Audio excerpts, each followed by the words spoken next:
Boruto to blue ఓటెక్ chapter 16 చదివిన తర్వాత మీలో చాలా మంది నాకు చాలా క్వశ్చన్స్ ని అడిగారు. అందులో ఫస్ట్ థింగ్ వచ్చేసి కాషింగ్ కోజీ ఫ్యూచర్ ని చూసి ఫ్యూచర్ బొరుటో నేర్చుకున్న అన్ని టెక్నిక్స్ మన ప్రెజెంట్ బొరుటోకి నేర్పించేశాడా? ఇంకా సెకండ్ క్వశ్చన్ వచ్చేసి బొరుటో వాడుతున్న ఫ్లయింగ్ రైజింగ్ టెక్నిక్ మినాటో కన్నా పవర్ఫుల్ అని చెప్పి ఒకళ్ళు అడిగారు. ఇంకా మన లాస్ట్ క్వశ్చన్ వచ్చేసి ప్రెజెంట్ మన బొరుటో యొక్క పవర్ లెవెల్ ఏంటిది, తను నిజంగా స్ట్రాంగెస్ట్ షినోబియా అని చెప్పి తను అడిగాడు. బ్రో ఈ క్వశ్చన్ పెద్దదే, కానీ ఈ వీడియోలో ఈ అన్ని క్వశ్చన్స్ కి మీకు ఆన్సర్ దొరకబోతుంది. సో ఇంకేం నేర్చుకున్న నెక్స్ట్ వీడియో, కానీ అంతకన్నా ముందు మీ మన ఛానల్ ని ఇప్పుడు సబ్స్క్రైబ్ చేసుకోకపోతే గాయ్స్ తొందరగా వెళ్ళి సబ్స్క్రైబ్ చేసేయండి. ఒకవేళ ఆల్రెడీ సబ్స్క్రైబ్ చేసుకుంటే అరిగాతో. ఇంకేం నేర్చుకుంటే నెక్స్ట్ వీడియో.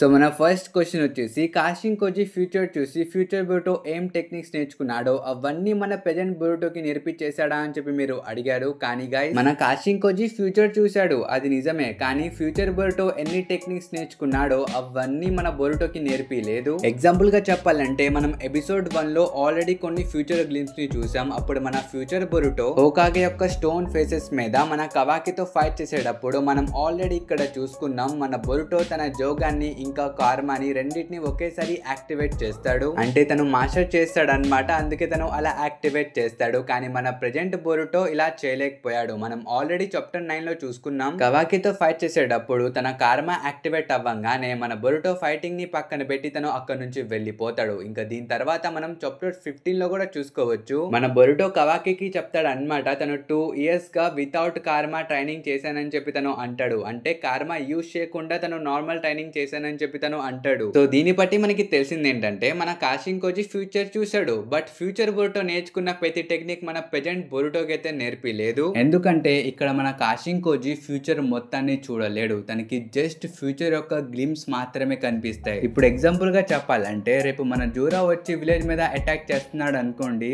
మన కాషింగ్ కోజీకి జూరా వస్తాడు, విలేజ్ మీద అటాక్ చేస్తాడు, ఇది మొత్తం కనిపించదు. జస్ట్ కొన్ని క్లిప్స్ మాత్రమే కనిపిస్తాయి. అంటే మన జూరా కవాకిని కొట్టే ఒక చిన్న క్లిక్ కనిపించింది, ఇంతకా కవాకిని ఎక్కడ కొడుతున్నాడు, ఆ విలేజ్ ఏంటిది, ఇది మొత్తం చూసి మనోడు గెస్ చేస్తాడు, హోల్ సినారియోని ఎగ్జూమ్ చేస్తాడు. ఐ థింక్ ఇది మొత్తం వినిన తర్వాత మీ అందరికి ఒక ఐడియా వచ్చుండిద్ది. మనోడు ఫ్యూచర్ మొత్తాన్ని చూడ్డు అనమాట, జస్ట్ కొన్ని గ్లిమ్స్ మాత్రమే చూస్తాడు. సేమ్ ఇలాగే తనకి ఫ్యూచర్ బొరుటో యొక్క క్లిప్స్ కూడా కనిపించాయి అనమాట. అంటే ఒక ఫైటింగ్ చేస్తున్న క్లిప్, ఇంకోటి పారిపోతున్న క్లిప్లు, ఈ క్లిప్లన్నీ చూసి మన కాషింగ్ కోజీ డికోడ్ చేస్తాడు అనమాట. ఆ సిచ్యువేషన్ ఏంటి, మనోడు ఎలా ఫైటింగ్ చేస్తున్నాడు, ఏమేం ఎబిలిటీస్ ఉపయోగిస్తున్నాడు, ఇది మొత్తం తను చూస్తాడు. ఒకవేళ ఆ క్లిప్ లో మన బొరుటో ఒక షురోకెన్ ని వదిలి అక్కడికి టెలిపోర్ట్ అయిపోయాడు అనుకోండి, ఇంకా మనోడు రాసేసుకుంటాడు అనమాట. సో ఆ సిచ్యువేషన్ ని ప్రెజెంట్ బొరుటోకి చెప్పేస్తాడు. దాంతో మన ప్రెజెంట్ బొరుటోకి కూడా ట్రైనింగ్ అయిపోయింది. సో ఇలా తన ట్రైనింగ్ జరిగింది. అంతేగాని ఏదో మన కాషింగ్ కోజీ కూర్చొని ఒకేసారి బొరుటోకి తన ఫ్యూచర్ టెక్నిక్స్ అన్ని చెప్పలేదు అనమాట. మన కాషింగ్ కోజీ బొరుటోకి చాలా స్మూత్ గా ట్రైనింగ్ చేయించుకుంటూ వెళ్ళిండు. పైగా మన కాషింగ్ కోజీ కూడా కావాలని చెప్పి ఫ్యూచర్ ని చూడలేడు కాబట్టి మేబీ ఫ్యూచర్ బొరుటో కార్మా మీద ట్రైనింగ్ చేస్తున్న క్లిప్పులు తనకి దొరకలేదు అనుకుంటా. అందుకనే ప్రెజెంట్ బొరుటోకి కార్మాని ఎలా కంట్రోల్ చేయాలో నేర్పిలేదు.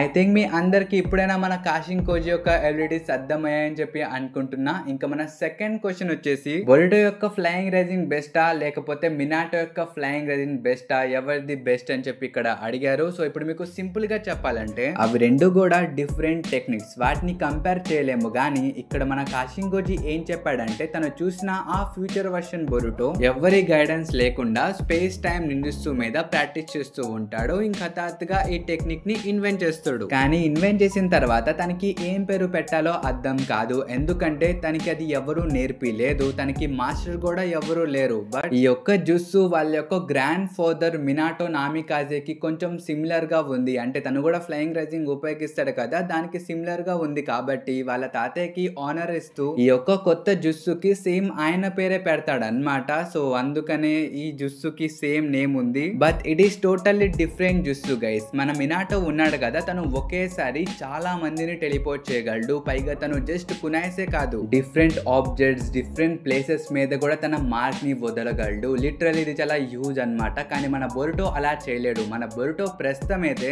జస్ట్ కొన్ని మెటల్ ఆబ్జెక్ట్స్ మీదే తన మార్క్ ని వదలగలడు. పైగా ఆ వస్తువులు చాలా దూరంగా ఉంటే మనోడికి చాలా ఫోకస్ చేయాల్సి వచ్చింది. వచ్చింది. కొంచెం ఫోకస్ అటు ఇటు అయినా సరే బొరుటో యొక్క టెలిపోర్టేషన్ బేకార్ అయిపోయేది. సో మినాటోది అయితే కొంచెం ఈజీగా ఉండిద్ది చేయడానికి. ఇంకా మన లాస్ట్ క్వశ్చన్ వచ్చేసి బొరుటో నిజంగానే స్ట్రాంగెస్టా, తనే ద స్ట్రాంగెస్ట్ షినోబియా అని చెప్పి అడిగారు. ఎస్ బ్రో, ఎందుకంటే ఎన్నో జనరేషన్స్ నుంచి పాస్ అవుతూ ఒక జుస్సు మన నరుటో నుంచి మన బొరుటో దగ్గరికి వచ్చింది. అదే the most powerful juice, sexy juice. Bro I'm not joking bro, అది లిటరల్లీ కొంచెం సీరియస్ జుస్సువే. మన కాగుయాని డిఫీట్ చేయడానికి పనికొచ్చింది బ్రో. సో ఫ్యూచర్ లో మన బొరుటో కూడా అది పనికి రావచ్చు మేబీ. కానీ గైస్ జోక్స్ పక్కన పెట్టేస్తే నిజంగానే మన బొరుటో ద స్ట్రాంగెస్ట్ షినోబి. ఇది మనం ఆల్రెడీ 2 Blue Vortex లో విట్నెస్ చేసాం. మనం రసింగన్ ఉజుహికోని చూసాం bro. That is most craziest technique. అసలే ఎనిమీ అయినా మీ మీద అటాక్ చేస్తే ఆ ఉజుహికోలో పడిపోతారు. దెబ్బకి పైకే లెగలేరు. కానీ గైస్ మన ఇతాచి చెప్పినట్టు ఎవ్రీ జుస్సు have one weakness. So same అలాగే ఈ జుస్సు కూడా ఒక వీక్నెస్ ఉంది. ఆ వీక్నెస్ వచ్చేసి బొరుటో. అంటే ఈ జుస్సుని మన బొరుటో పర్ఫామ్ చేసేటప్పుడు తన 2 కాళ్ళ నుంచి ఎప్పుడు ఒక కాలు ఎర్త్ ని టచ్ అవుతూనే ఉండాలి అన్నమాట. అప్పుడే ఈ జుస్సు వర్కౌట్ అయ్యిద్ది, లేకపోతే వర్కౌట్ అవ్వదు. ఇంకంతేకాదు ఇంకా మన బొరుటో దగ్గర చాలా టెక్నిక్స్ ఉన్నాయి. వానిసింగ్ రెసింగ్ అని ఉంది, ఇప్పుడు ఫ్లయింగ్ రెసింగ్ కూడా వచ్చేసింది. ఇంకన్నిటికన్నా పవర్ఫుల్ తన దగ్గర జోగాన్ ఉంది, ఇంకా కార్మా కూడా ఉంది. కాబట్టి తను స్ట్రాంగెస్ట్ షినోబి. బట్ తను స్ట్రాంగెస్ట్ ఉస్సుకి అయితే కాదు. ఎందుకంటే మన ప్రెజెంట్ బొరుటో ఇంకా తన కార్మాని ఇంకా తన జోగాన్ని మాస్టర్ అయితే చేయలేదు. బట్ మన ఫ్యూచర్ బొరుటో ఆల్రెడీ చేశాడు కాబట్టి మనోడు కూడా చేయగలడు. కానీ తనకి ఇంకా కొంచెం ట్రైనింగ్ కావాలి అంతే. సో దీని మీద మీ ఒపీనియన్ ఏంటో కామెంట్స్ లో చెప్పండి గైస్. ఇంక వీడియో అయితే ఇంతవరకు. ఐ హోప్ ఈ వీడియో మీ అందరూ నచ్చుంటుంది. నచ్చితే మాత్రం మన ఛానల్ సబ్స్క్రైబ్ కూడా మర్చిపోమాకండి. ఇంకా కామెంట్స్ లో చెప్పండి మీ దగ్గర ఏమైనా కొత్త థీరీస్ ఉంటే. నేనైతే ప్రతి ఒక్క కామెంట్ రీడ్ చేస్తా. సో కామెంట్ చేయడం మాత్రం మర్చిపోమాకండి. సో ఈ వీడియో అయితే ఇంతవరకు మాకు నెక్స్ట్ వీడియోలో. Until then bye by.